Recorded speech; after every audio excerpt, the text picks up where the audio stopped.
Yeah. So basically, this story ends, and this is the story of humanity, because there's no way of telling the story of any person who's ever existed without understanding first that we are an embodiment of the sun, that we are literally solar energy that's trapped inside of a physical form, which is the same thing that you see when you look at any animal, any plant, anything that's animated. It's solar energy that is materialized. One thing you can observe, if you look at the sun, what you're looking at, you see a dot within the circle, and you see rays that emanate from it around its 360 degrees. So if you observe in nature, whether you're looking at a flower, whether you're looking at how grass forms, whether you cut open an orange, it doesn't matter what it is. Everything has a central point, and then its arms or its rays extend out from that central point because everything is mirroring the sun, right? So understanding that, we're measuring the sun as it goes around the circle of 360 degrees, and that is going to show the ebb and flow of the animation of life, the nature of how all things are going to operate. Like even your conversation, right? Everything that you said was based on the energy of Capricorn, right? You brought up Dame Dash, you brought up, business, and all that is the Capricorn theme for what's going on right now, right? So when we reach the 22nd of December, the sun reaches the 0 degree point of Capricorn, which is known as the Winter Solstice. There are 4 major points within the circle where the energy culminates and it brings in a whole completely different season. This is not something that anyone can really debate. This is something that no matter where you are, it's something you experience to a greater or lesser degree, right? So when the sun goes into Capricorn, we enter into the winter season, and which concludes at the end of Pisces. So if you look right here where the sun is, from this point all the way to here, this square is the winter, right? If you look from this point, like a quarter. Right, a quarter, right? Like a quarter. Exactly right. There's 4 quarters in the year, right? And there's 4 quarters within the month too. That's measured by the moon, but the year is measured by the sun. That's the difference, right? They're both, picture it like this, right? When they showed you the clock and you learn how to tell time on the clock, they simplified it and they left out the real meaning of what the clock is and what it's supposed to do. So basically they gave us 1, 2, 3, 4, 5, 6, 7, and 12 on the clock, but they didn't tell you that 1 was Aries. They didn't tell you that 2 was Taurus. They didn't give you the symbology of it. They didn't give you the meaning, and they didn't tell you what it indicates, and that it's basically the computer programming for all of the living computers that we call people, plants, and animals, basically. Everything has a computer script behind it, and we're literally living out what the script indicates, and it's written by these energies, mainly being the sun. So the sun represents, our life force, our confidence, our ability to act, our courage, our artistic and creative ability, what we create. So for example, oranges come from an orange tree, where if you go to an apple tree will never create oranges because it's designed differently. Same way, if somebody is born with the sun in Capricorn, that person is going to have a natural inclination to business that somebody who has the sun in Gemini won't have as easily. Or someone who has the sun in Leo, because they're designed to focus on fun and entertainment. So really, we've been taught by society that at some point we have to go and see a guidance counselor and figure out what we're supposed to do in life and so forth and so on. And then we figure out that we got to struggle and find a way to do what's going to bring us the most money, and it's all backwards because we're supposed to be doing what we're designed by nature to do. And that's the only way you're going to find ease and satisfaction and happiness in life. Because the sun indicates happiness. When children draw the sun, they draw with a happy face. You know what I'm saying? So the sun and where it's positioned is going to determine what is going to put a smile on your face naturally. You don't have to do anything but go according to what's already written for you. And any resistance to that is going to bring suffering unnecessarily. Why this lesson is important. And you brought up Saturn. Saturn is the planet that rules Capricorn.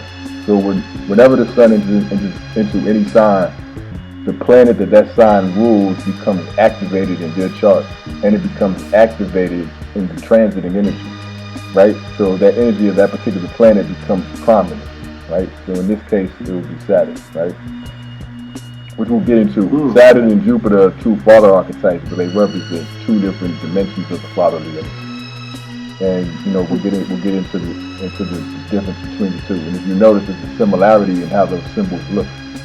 If you look at the symbol of Jupiter and you look at the symbol of Saturn, they look almost identical, just flips upside down. With the four, the one that looks like the four. Right, the one that looks like a four, that's Jupiter. That's Jupiter. And the one that looks like a tree or a telephone pole or a letter T or a T with an H, that's Saturn right there. So if you look at the two of them, they have the same elements just rearranged. So you have the cross right here. Here you have the cross at the bottom, right? Here you have that little arch or sickle, right? Here you have the same thing. It's just inverted and flipped in the other direction. If these symbols you're looking at, the symbol of the sun, the symbol of Jupiter, they've been the same since ancient times. So you can read just within these same symbols and the way they rearrange themselves within the circle, you can read the stories of all the people that have ever existed and ever will.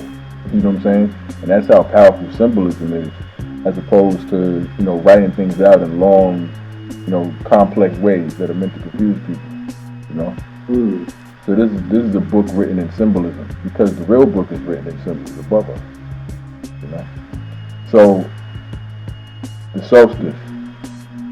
The solstice literally means the point at which the sun stands still. It means soul is the sun, solar, right? It means stillness. So Capricorn and the ruling planet Saturn, they represent being still. They represent sitting down. That's why the symbol of Saturn looks like a chair. And it represents the boss who sits at the top of the building, and he sits on his throne, right, basically. So when the sun reaches Capricorn, the sun sits on his throne, and it sits still, right? You understand, even in the word solstice, it has the word ice in it. Ice is solid, and it's still, right? So it's at the point where everything freezes for a moment. And what happens? You go to, I'm going to go to get my hair cut. Oh, wait, the barbershop is closed. Oh, I'm going to go do this. Oh, that's closed, right? Everything stops, you know what I'm saying, during that time. People shut everything down and they become still, right? So that literally everyone acts out what the energy represents, whether they realize it or whether they don't realize it. You know what I'm saying? Year after year. They're held to these things and it becomes tradition, but they become blinded to the true cosmological origin of their actions. So for 3 days, and this is where they get the whole Jesus mythology from, basically, is the personification of the sun, and when it reaches the point from December 22nd through the 24th where it sits still, and then it starts to move north in its declination on the 25th, which is why they say that's the birth. It's really a rebirth, a resurrection. The sun has reached the top of the mountain. Capricorn represents the mountain. It represents the apex. It represents the pinnacle, the cap. Think about all the words that have cap in them. The captain. You know what I'm saying? You put the cap on the bottle. Your capacity. Everything that has cap in it. Capricorn, because it represents the top. So when you go from Aries and you go around the circle, Capricorn is literally at the top of the circle. So that's why it represents the mountain. So all things that are Capricorn, they represent your limit. The roof. So from here, we're going to go into those archetypes that I just spoke of, right? Because this is what becomes, and I chose to use this particular imagery because of the fact that more people are familiar with it.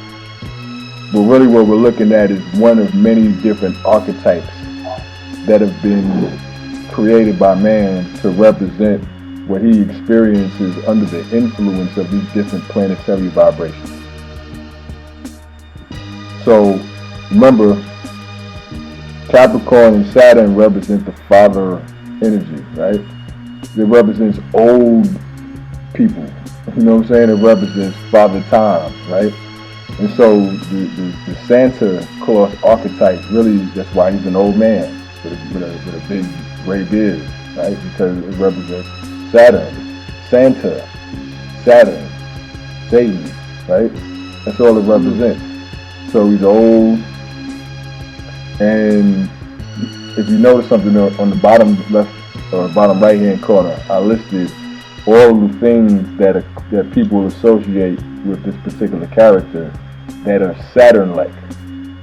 And on the left side, I listed all the things that are related to this character that are Jupiter-like.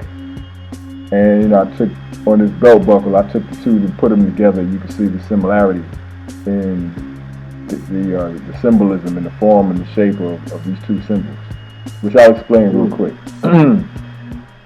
If you notice, Saturn has the cross on the top and the curve on the bottom. Whenever you're dealing with curves, spirals, all that is spiritual, spiral, right? Spiral, spirit, right? Whenever you're dealing with crosses, you're dealing with earth. You're dealing with that which is solid, that which is fixed. That's because it creates 90-degree angles. The 90-degree angles box you in, right? A corner, they corner you, right? So these symbols are designed with the intelligence of nature and observed by man and not created by him. So he comes in through the chimney, right? So if you look on the house and you look the way the house is positioned with the chimney, you can see, the cross of Saturn, right? Coming through the top, through the roof.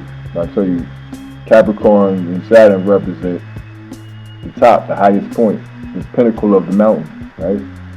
The house, the top of the house, right? So even if you notice in the word chimney, it has the word knee, and Capricorn and Saturn rule the body part of the knees, right? Which is why Santa Claus sits you on his knee, right? The old man sits you on his knee because that's Saturn, that's Capricorn, right? That's when you become still. Children represent the sun. So the sun, when it goes into Capricorn, is Santa is having a child on his knee. See? Everything that these people do is based on what the energy represents. I'm not saying that we should continue to do practices blindly. We need to become aware and conscious and utilize that energy in the highest way possible, right? So Saturn is the disciplinarian aspect of the fatherly energy, right? So that's why when you don't listen, he says, all right, well, you've been naughty, and I'm going to give you some cold, right? Cold, sounds like cold, right? Capricorn is the beginning of the winter, where it gets cold, right? Capricorn represents the color black, and it represents rocks, right? Mountains, which is large rocks. It represents things in their most solid and condensed form, and we give you a lump of coal, right? So, but when you're quote unquote nice, says, all right, well, I'm going to bring you a lot of gifts. That's the Jupiter side, because Jupiter is giving and abundant. That's what Jupiter represents, where Saturn is the opposite. Saturn is restrictive and limiting, and the harsh disciplinarian that says, hey, well, you make sure you do your homework. I'm going to do that at 5 o'clock to make sure it's done. And if it's not done, you can't have this and that. That's Saturn. But Jupiter comes home with a big bag of stuff and says, hey, this is yours, take this, you know what I'm saying, so forth and so on. It's the giving side that rewards you when you do what you're supposed to do, right? Both of them are fatherly archetypes, but they're two different parts to one whole, basically, right? So Jupiter gives gifts. If you notice, the Santa archetype is overweight, right? Because that's Jupiter. Jupiter also represents overindulgence, so that's why he's fat. You know what I'm saying? That's why he comes in through the roof and he wants what? Cookies and milk and I want a bunch of snacks. You know what I'm saying? Like he's high, right? Because all that is Jupiter. Jupiter is what does that. Jupiter is what makes us want too much. We all, want a bunch of sweet things. And if you know anybody who's highly ruled by Jupiter or sad, is they have a big sweet tooth, right? Jupiter also represents long distance travel, and then you notice that he's known for traveling around the world.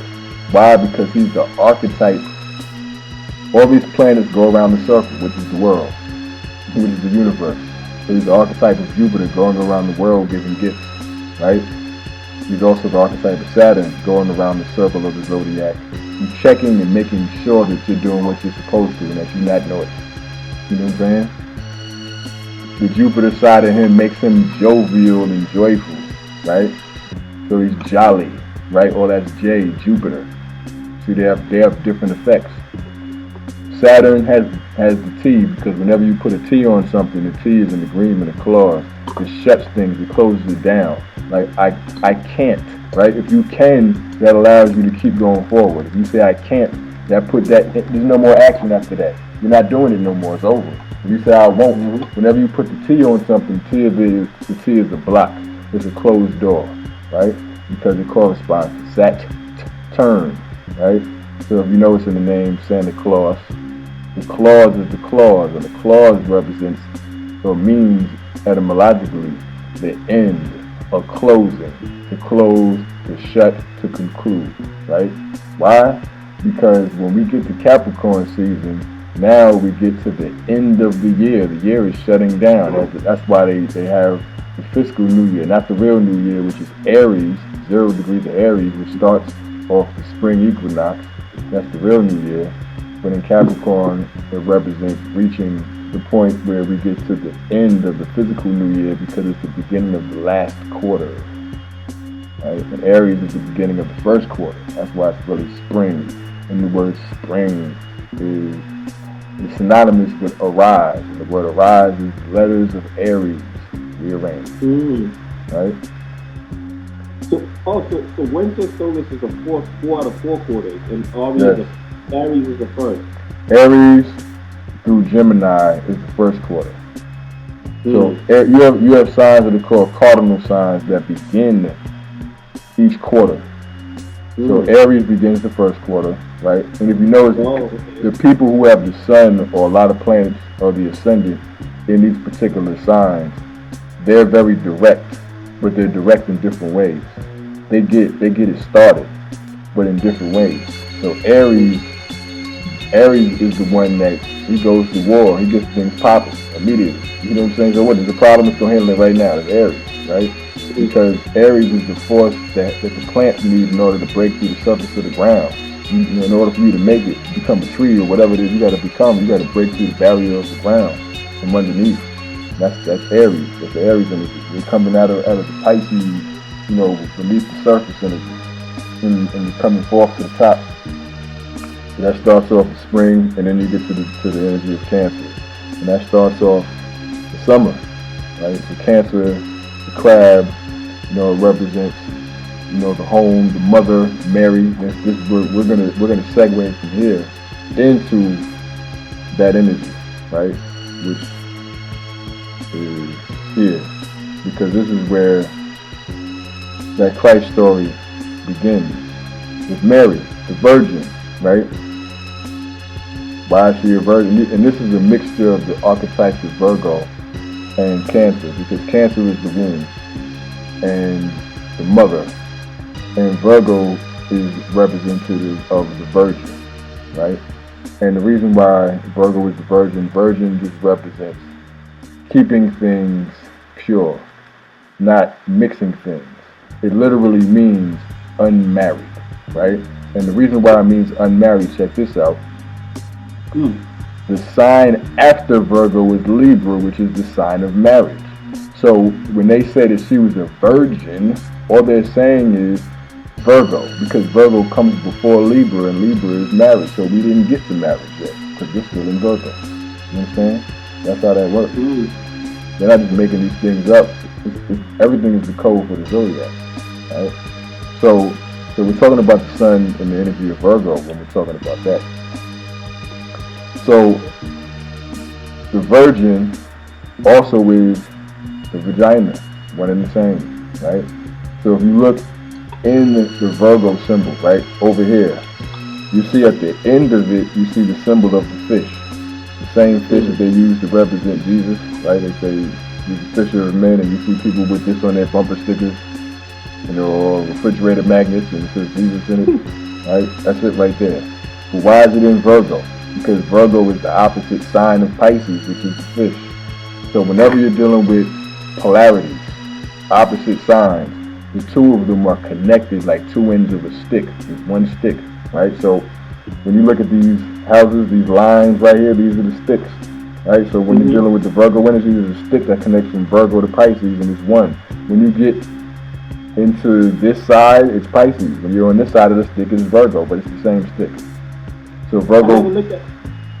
I never looked at it that way. I see it clearly to you now because I only knew the Scorpio and Taurus. Right. But I could clearly see it on the chart. Right. I knew that Taurus was my opposite. Right. Well, I'm a Taurus. See how this works? You know what I'm saying? Oh, wow, really? Nice. Yeah. And I'm a Scorpio rising. You see? Nice. So that's my brother's a Taurus too. Is he? See? Well, that's your balance. You know what I'm saying? That's your balance. Nice. So everything has its balance, but that's the thing. They appear to be different, but they're not. If you have a coin, that coin has a head and it has a tail. The head is different from the tail, but it's the same coin. So Taurus is the tail of Scorpio. Scorpio is the tail of Taurus. You know what I'm saying? That's how it works. They're just the head and the tail of each other. So Virgo and Pisces, the same thing. So literally all of us, when we come into the world through the Virgin, right? So when we look again at the symbol of the fish, and then we take it into the energy here with the Vesica Pisces that's created by two circles. So your chart is a circle, which means your mother's chart was a circle and your father's chart was a circle, and their charts literally had to overlap to create you. So when you overlap the two circles, you get the Vesica Pisces, which is the fish, which is also the vagina, which is also in the flower of life, right? So that's how all of us come through. And in order to do so, you got to come through the waters. The water breaks, right? Why you drinking the water right now, right? The water had to break in order for you to come into the world, right? And so here's the connection to the water. Mary also means body of water. That's what she means. That's why if you look on old maps, right, you'll see MAR on the maps because that represents the water, right? Mar, like in marine, like if you're making food and you put it in water, you marinate it. Mar, right? It's the waters. So that's Mary, the water. So we all literally are born as the sun, SUNSON, and we have to come through the waters to get here, right? Inside of your mother, you were surrounded by water. That was Mary. You know what I'm saying? And then you came through the vagina, which is the Virgin. Literally, you see here. So when you see these images of the Virgin Mary, you see that little hood around her head, right? You see the same thing. That's all they're showing you right in front of you, in plain sight. And the child coming through the womb, that's the sun. So, interestingly enough, when you look at the word mirror, it also contains the mirror, more, right? Understand this too. The vowels are interchangeable. And that's how you connect different words. So the word mirror, right? Mirror means a reflecting glass. To look at. Through the looking glass, we all came. Why? Because the original mirror is water. You know what I'm saying? If you didn't have a mirror, what would you do? You would look inside of still water and you would see your reflection. If nobody ever made a mirror, nature made one, water. Why? Because you come through your mother and you have certain, oh wow, he looks like his mother, and oh, he has this quality of his father, so forth and so on. So through the water, through the mirror, you see the reflection of those who you come from. Because we're all a reflection. Now, what's interesting too is myrrh also means to die, right? Why? Like mortality, right? When the sun's energy becomes infused inside of your body, the sun is crucified on the cross, which is from your legs to your head, the vertical line, which I'll show you, and from one arm to the other arm. Your body literally is the cross that the sun, which is the heart, is crucified on, right? So literally, you die a spiritual death in order to gain physical life, and that's the price. Why? Because there's certain things you can, and the word spirit means breath, just to simplify it. Air doesn't sit still. Air moves and it's free, and you can't see it, right? Which is why the sign of Gemini represents intelligence, but it also represents air. Why? Because you can't see your mind, and you can't see air either. But if you stop breathing, it's a wrap for you. You could wait a few days and eat later. You know what I'm saying? I'm not gonna drink no water today. I'll be fine. So forth and so on. You can go a little bit of time. Stop breathing. See how long you last. That's how you know that you're the breath. And that's why your chart comes into effect at the first breath. Now, Y'all also means to gleam, glimmer, or to sparkle, because that's the energy of the sun. That's the light. That's what you are. You're the light of the sun trapped in a mortal form inside of the seed, which the seed is also the eye. Use your eyes wet to see. So when you're looking at this, you're looking at the eye. You're looking at a great eye, the all-seeing eye. That's the Zodiak, the all-seeing eye. Right? We'll get into that later too. The most important word that it's connected to, though, is amor, which means love, because that's what the energy represents. So when people come into this, you take it back to the Christmas energy, the Winter Solstice energy, everyone's I'm going to buy you gifts for everybody and I'm going to show love, you know what I'm saying? Because it's amor. That's when the sun reaches the top. It's the love of the Father. Now what's interesting too is, if you take the word vagina and rearrange the letters and add the TE, you get navigate, because it means to navigate. Why? Because the way that you navigated the world before you were able to come and walk on your own 2 feet was through your mother. She was the ship. It means to go by sea and to steer a ship, right? Well, what was the ship? The ship was your mother's body first. You were the one driving. See her? That's why they show the son sitting on the child of the mother. She's the car, the vessel. Right? Cancer, the car, the carrier, the carriage, right? Because literally, if you wanted something, you had to give her the signal to make her to go do it. Oh, I need this in my body. I need some calcium. You know what I'm saying? Oh, suddenly she feels like she wants to go get some kale. She doesn't know why. She has to go drive over to the supermarket at 2 o'clock in the morning. Why? Because you're driving her. You know what I'm saying? That's how that works. The ship, and then you come into the being of your own ship, and you navigate your own ship as a fish in the sea of the great circle, right? And so from here we go into the guest of honor, the Christ, which literally simply just means cross.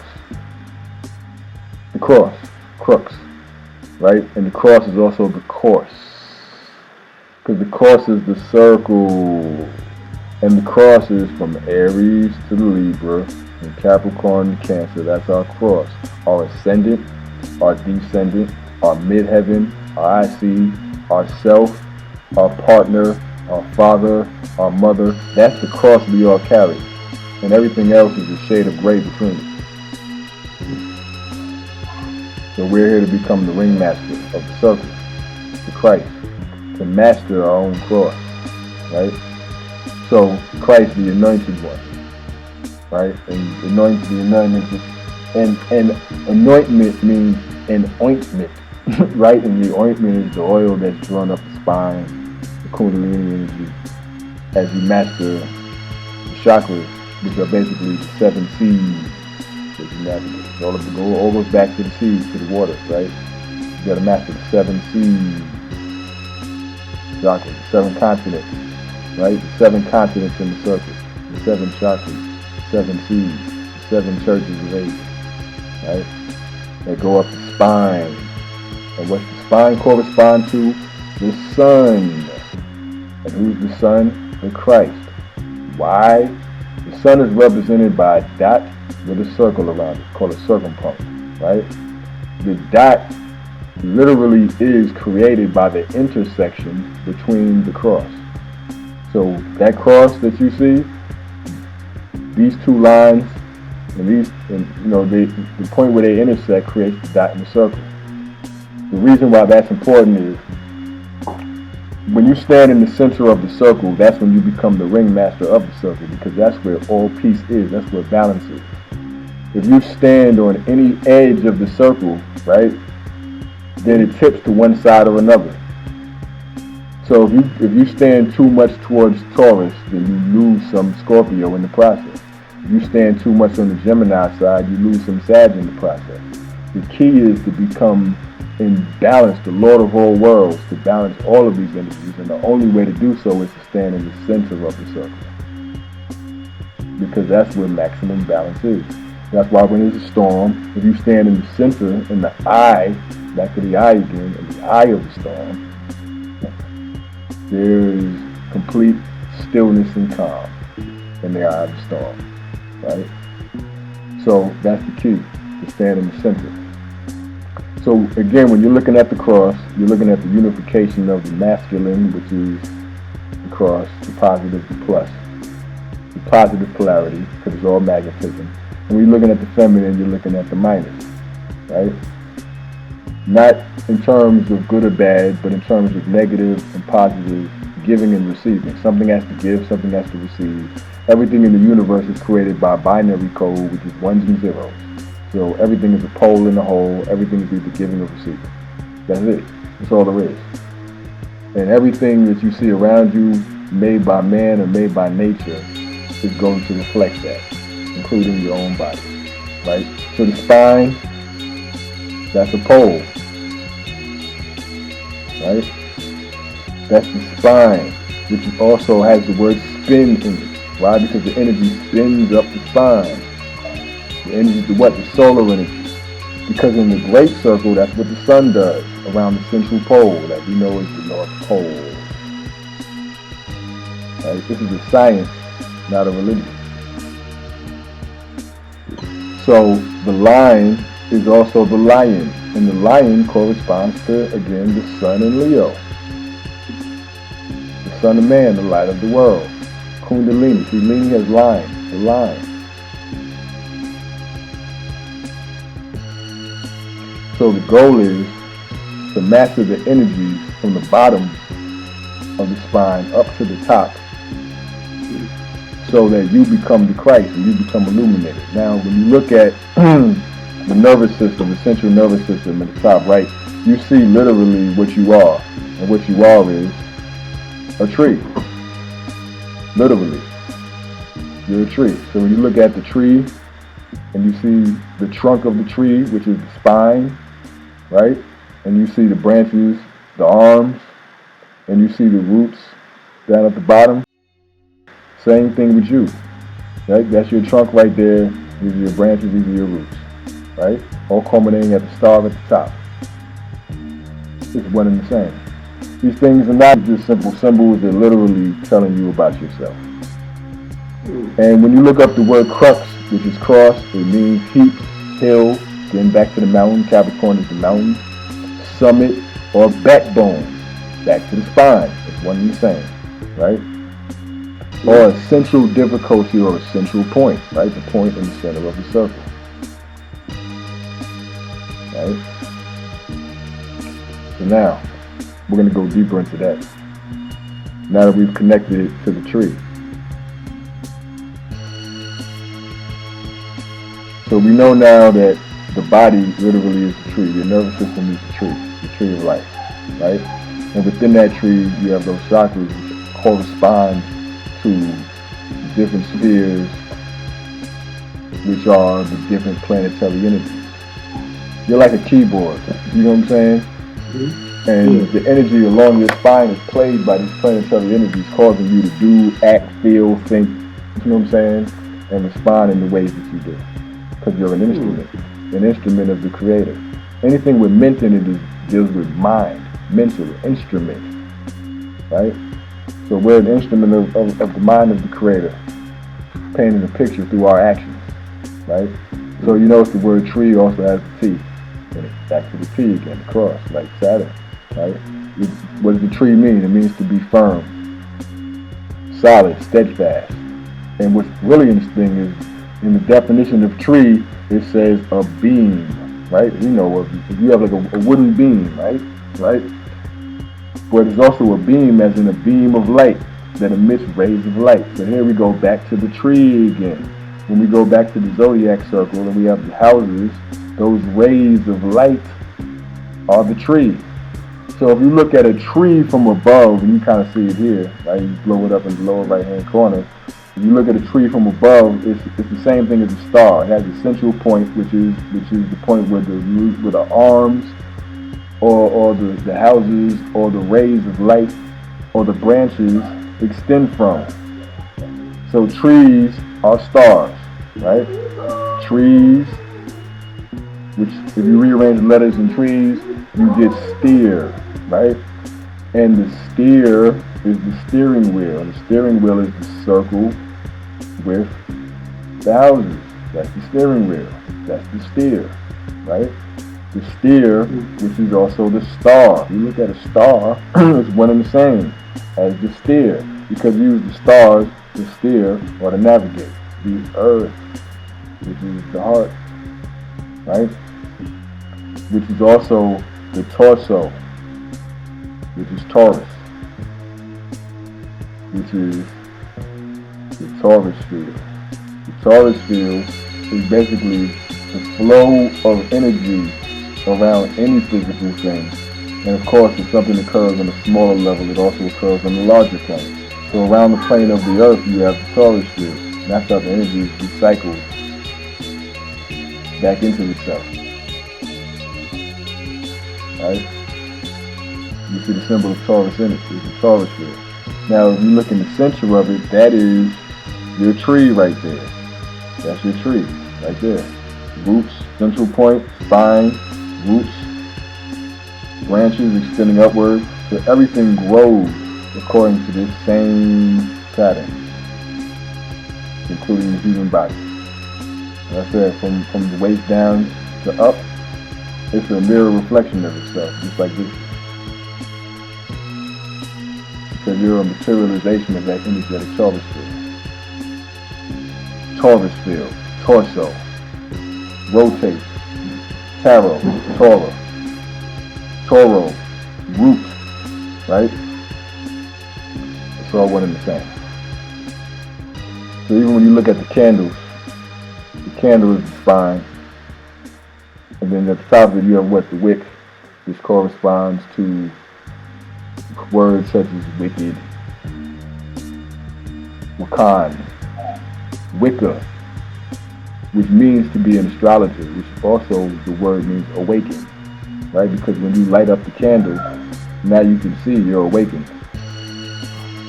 It means wise, right? So literally, you're the tree. You are the tree. And the planets on you are the ornaments. And from here,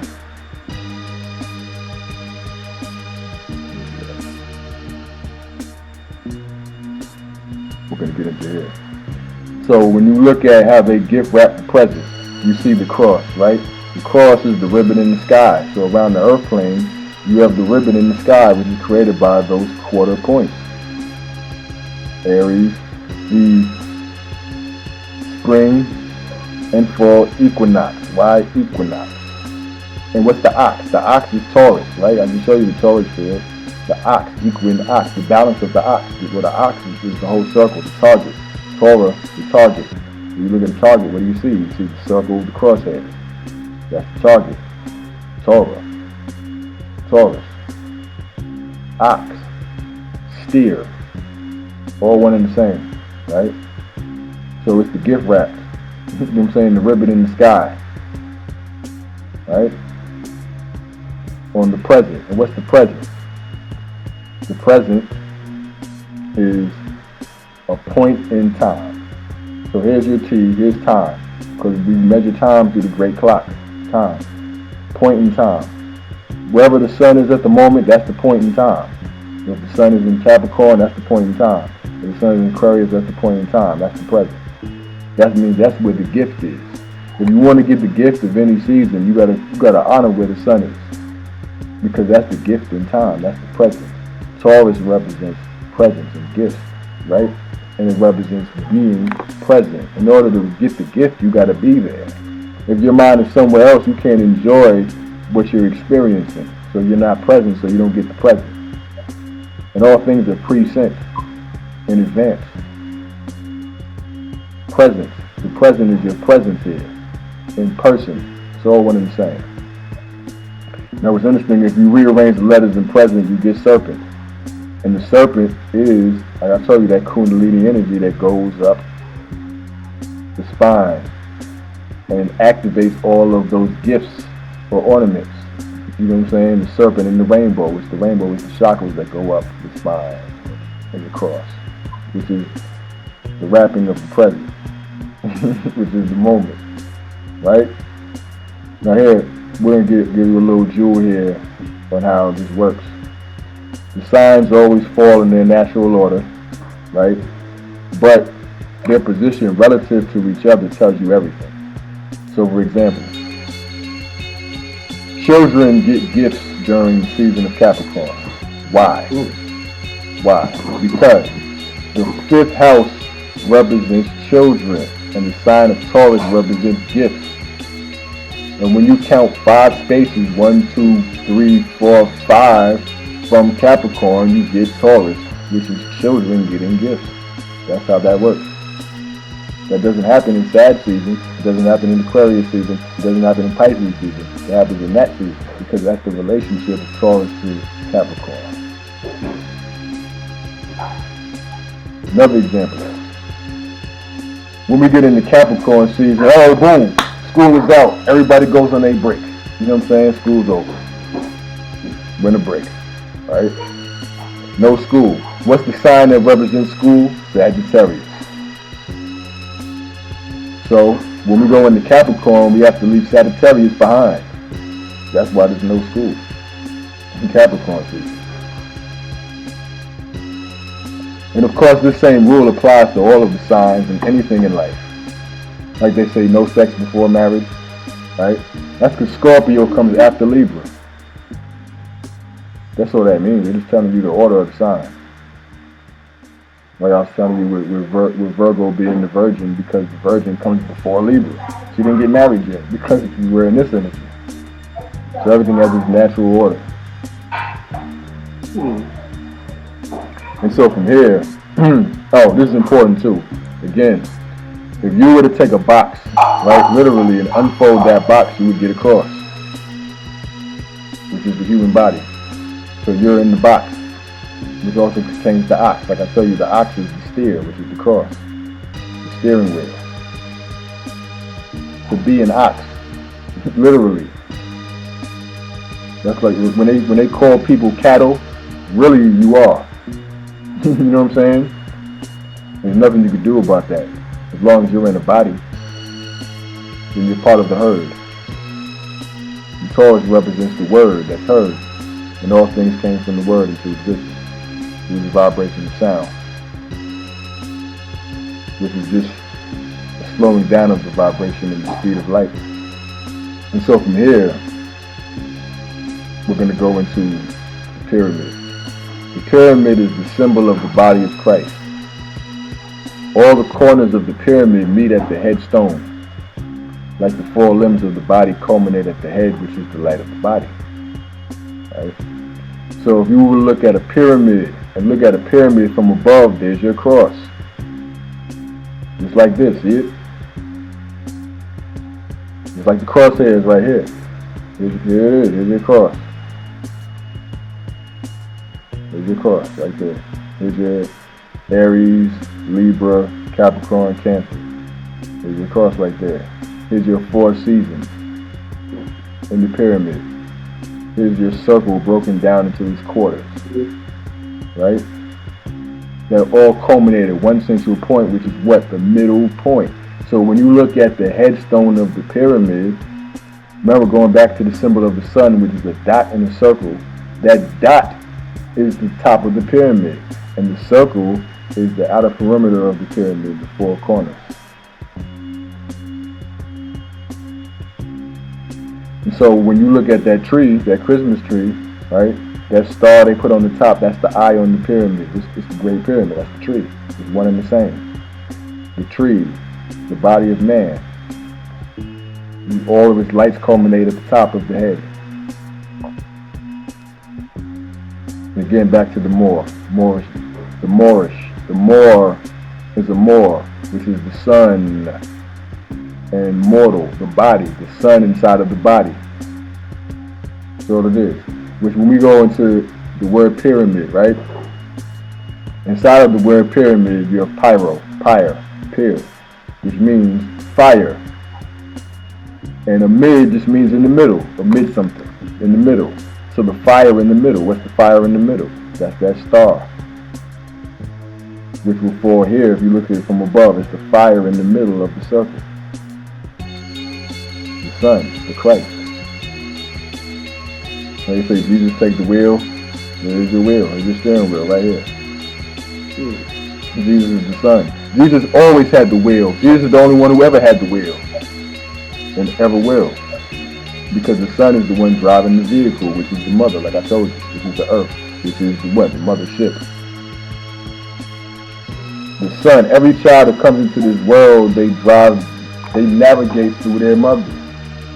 She's the ship, they're Jesus taking the wheel. And you're supposed to do so consciously when you get out. When you get out of there. Very important. So now, from here, we're going to conclude with what those gifts are. So, back to your chakras. 7 chakras, which corresponds to the 7 primary planets. Personal planets. Why? Because when you get outside of Saturn, it deals with the collective. So again, back to the circle. Aries, Taurus, Gemini, all the way up to the point of Capricorn. It's very personal. Once we get into the energy of Aquarius, this last part, you're dealing with forces outside of yourself as an individual. Pisces represents imagination. You can't control that. You have no hold or grasp on that. You know what I'm saying? And Aquarius represents humanity and the collective intelligence, the collective mind. Genius, lightning. Belongs to everybody. So, everything from here to here is more personal. So Saturn is the 7th seal. On the 7th day he rested, that's Saturn. Rest, sit still, solstice, ruler of Capricorn.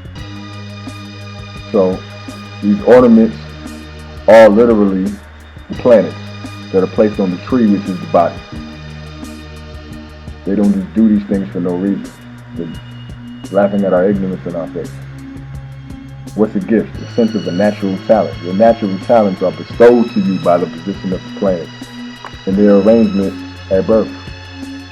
The ornament. An ornament means an accessory, jewels, apparatus. Why? Why an apparatus? Because they have a functional purpose within the clock. So they're part of an apparatus. And you notice that apparatus has Taurus in it, right? See it? Order, row, rank, arrangements, right? So the arrangement of ornaments within the tree, which is the circle, which I showed you. So they're the ornaments, literally. What does the word cosmos mean? The universe, the world, order, good order, orderly arrangement. Isn't that the same thing in the definition of ornament? So the cosmos is the ornaments. So what do they give you? Mercury bestows intelligence and intellect, communication, discernment, logic, order, reason. Those are gifts. You know what I'm saying? Your ability to articulate your words, your ability to comprehend the intelligent expression of others is due to the nature and position of Mercury and where it's positioned. So if it's in Aquarius, you're going to think extremely fast. So fast you'll be ahead of what's going on. Sometimes too fast. Mercury is also the hands. Let's say someone has Mercury in Aquarius. Their hands will move fast. They'll suddenly jerk, things like that. You know what I'm saying? Suddenly have epiphanies and realizations like lightning. If somebody has Mercury and Taurus, they're going to chew over their information slowly. You'll tell them something, ask them a question, and they will never give you an instant answer. They got to take some time to chew it over. But a Gemini is a little bit different. Gemini will give you two answers immediately, and both of those answers will be completely different. Should we go to the store? Yes, no. You know what I'm saying? They're going to give you both. Cancer will respond to you based on how they feel. You'll get a completely different answer based on how they feel at the moment. The gifts of Mercury. Venus bestows beauty. So let's say somebody has Venus at the ascendant, right? If Venus is rising, it's going to make them appear beautiful. It's going to add a certain sense of beauty and sensuality to their features. And it's going to become a prominent force in their personality. So much so that they have to approach things from a harmonious and mutually considerate way in order to even operate. That's what Venus will do. If Venus is poorly aspected, then the person is going to have a hard time getting along with others. They were born with that. That's the card you're given. You got to work with it. Sometimes being too diplomatic can hold you back because Mars represents progress. You know what I'm saying? But sometimes you go too far on your own and you find yourself by yourself. That's Mars. So if you want others to be with you, you got to balance your perspective with theirs. So you see that even when you combine these ornaments, they create new gifts through their combination in various ways. The moon is going to bestow a sense of compassion, comfort, and security and nurturing, right? Someone who has the moon in Scorpio is not going to be so easily comforting to you. You hurt yourself, you shouldn't have been running like that. That's your problem. Somebody who has the moon in Cancer, they're going to run over and give you a hug immediately. You alright? You a grown-ass person. The energy is different. But those are gifts. Each of them. Depending on the moon in Cancer becomes a different gift than the moon in Leo. Someone who has the moon in Leo, they're going to be very comforting to children. They'll play with them all day as if they're one of them. It's a gift. Someone who has the moon in Capricorn, they can tend to their business as if it was a child. Do well. And the sun gives us our ability to love. So what we love, if you have the sun in Scorpio, you're gonna have a strong, desirous nature. If you have the sun in Taurus, you're gonna love eating. If you have the sun in Cancer, your love is gonna be expressed through your motherly nurturing. If you have the sun in Capricorn, you're gonna be very ambitious. This is gonna put a smile on your face. What you doing today? I'm working. You know what I'm saying? I love it. Different energy. Someone has the sun in Aquarius, they love to be free. They forget about building a business. I'd rather just do what I want to do when I want to do it. You know what I'm saying? Freedom is more important than the time that it takes to build something solid. And the price that they pay will be stability. But it's stability that they don't need. Like a bird, right? A bird, I was watching this video the other day with these birds that live on this island. And they go and they gather sticks and they build a nest in the tree. And these storms come and just blow them away. Now they don't take the time to go find a cave. They don't take the time to build something real solid with rocks and everything. They put twigs on the top of the tree branches. You know what I'm saying? In a place where big, strong hurricanes come through. You know what I'm saying? Stability is not important to you if you're a bird, obviously, right? But there's other animals like, nah, forget that. I ain't building my house out of twigs. You must be kidding. You know what I'm saying? Mm-hmm. So happiness, creativity, our ability to create will manifest from us through our love. If you're not doing what it is you love, then you're not utilizing your creative forces. Children. Where the sun is, our relationship with children is indicated, how we deal with them. Mars gives us the ability to move forward, our drive, our sense of leadership, our strength, right? How strong or weak we are, right? In the physical sense. You know what I'm saying? In the sense of our ability, you know, to fight our battles. And the way we fight our battles is going to be determined by where Mars is positioned. So if somebody got Mars and Sag, they're going to go all out. You know what I'm saying? They're going all out. You're going to war with them, they're going all out. You know what I'm saying? Sag is the Aries to Archer. You know what I'm saying? And they'll do it from long distance too. Somebody has Mars and Scorpio, they'll stab you behind your back. Smile in your face and stab you behind your back. No, I'm telling you. No, and I'm checking now to just check where your Mars is? Yeah, because I have it on the chart with I have my chart, but I only know from memory. It's just like I know my Venus is in Libra, and I know that's a positive thing. Well, I look at the positive thing. I thought the positive thing was that. It's extremely diplomatic. It's a love for things beautiful, and the ability to be very agreeable to others, and a natural inclination and an understanding of law and justice and balance. You know, and a good eye for beauty, things of that nature. You know? Like I said, Mars the opposite. Wherever you're at Mars, how you gonna fight? When you need to. Someone has Mars and Virgo, they're gonna strategize. They're never just gonna just swing. They're gonna strategize and calculate first. When they do swing, you're in trouble because of the fact they calculated it first. The only problem with that is they may think too long. Mars and Aries on first impulse. They're not thinking about it at all on first impulse. but they'll be solely driven off their anger. Somebody has Mars and Taurus, you better not touch their money or touch something that belongs to them. You know what I'm saying? That's mine. What you doing touching that? It's Mars and Taurus. You know what I'm saying? Mars and Gemini, they will debate with you all day. You know what I'm saying? Just for the fun of it. Not even because they disagree, because they don't know what they think. They just enjoy the playfulness of utilizing their intellect to weigh out both sides. They're juggling.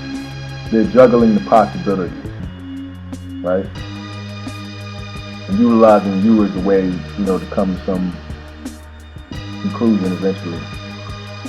And they'll decide both. If somebody has Mars and Cancer, they're the protector of the home. They're going to guard the home like a dog that runs outside and barks at you just walking by, right? Overprotective energy. Somebody has Mars and Leo, that person is going to fight with courage and honor and love and bravery.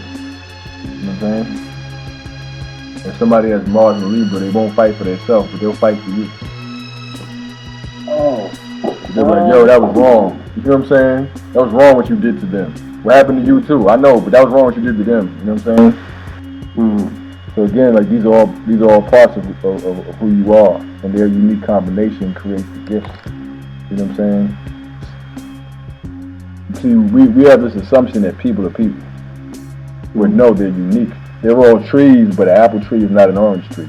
An orange tree is not a grapefruit tree. Grapefruit tree is not a mango tree. A mango tree is not a coconut tree. Each of them produce a particular fruit that is going to have a particular effect on you. It's going to have a purposeful effect that's functional on your body, but it's also going to have a different taste, a different look, a different smell, a different sensual and cosmetic appeal. You know what I'm saying? So, once you understand the way someone is designed, it changes your expectations. You don't expect them to react the way you would. You say, okay, well, this person has Mars and Aries. I can't deal with them the same way I would deal with somebody with Mars and Cancer. This person has Mars and Gemini. I can't deal with them the same way as I would deal with somebody with Mars and Capricorn. That person will be real patient. Someone has Mars and Cancer, they're going to get road rage. They're in traffic and they're stuck there. They're going to be impatient. They're going to be like, yo, man. No. They're going to be yelling at people that can't move any more than they can. You know what I'm saying? Oh, gotcha. But if they got Mars and Capricorn, they're just going to sit there and, hey, this is great. This means I get a little bit more time. I'll call in late to work, you know what I'm saying? Sit here and listen to this meditation CD on the way, you know what I'm saying? And, you know, write some notes in my planner, you know what I'm saying? Like, they're going to find a way to utilize that time productively, as opposed to being frustrated by the fact that they're not where they want to be. You know what I'm saying? So everyone's designed differently, and once you understand that, then you can adjust your expectations accordingly, which brings less suffering that's unnecessary, that results simply from a lack of knowledge.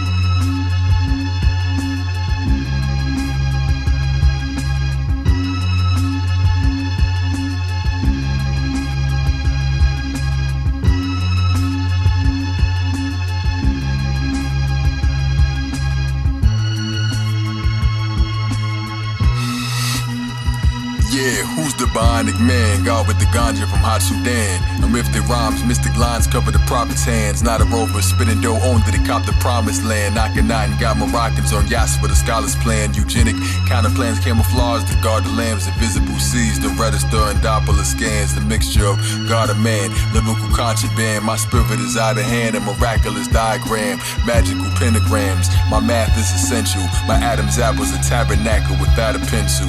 I drew the conclusion, I'm smooth as evolution. This time always wins, it seems weird for evolution. Every moment are we really, is it stored in the grand design?